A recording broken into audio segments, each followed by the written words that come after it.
Mga boss idol, ito yung ating trabaho sa ngayon. Kakabalik lang natin ng Saudi Arabia.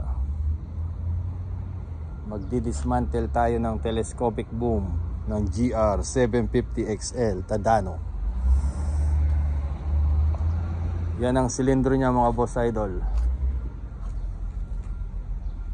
Ito yung sa mode 1 na cylinder.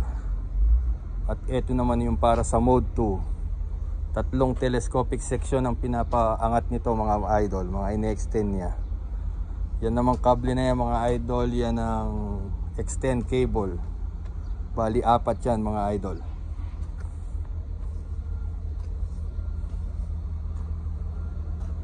Tapos nakatanggal na ako ng mga boom section. Natanggal ko na bali yung 3.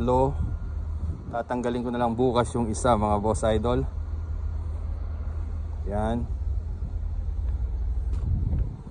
Yan ang telescopic cylinder mga idol, at saka yung extend cable.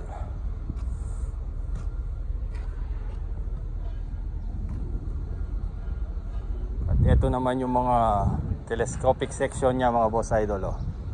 Sobrang dumi ng loob. Sobrang magrasa yan. At lilinisin natin yan mga boss idol.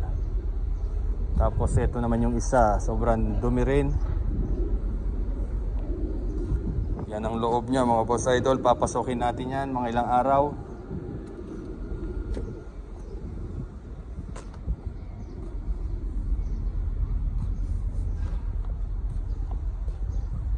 Yan ang boom section ng crane GR750 Tadano. Ang problema nito mga boss idol, nag-leak yung cylinder, telescopic cylinder.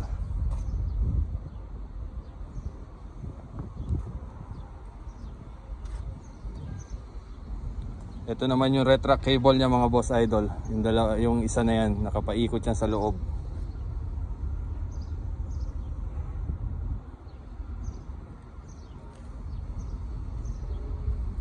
Ito naman yung limit switch para sa mode 2.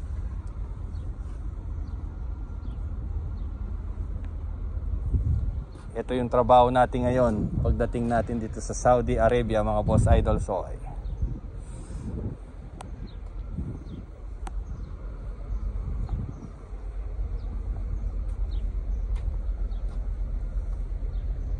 sa mga hindi pa nakasubscribe sa ating channel mga boss idol, paki-subscribe na kayo sa aking channel. Suporta lang mga boss idol, at paki-click na rin yung notification bell para parati kayong updated kay boss idol. Maraming salamat sa inyong lahat sa walang sawang pagsuporta sa aking channel. Boss Roy Cortez Vlog, OFW mga boss idol.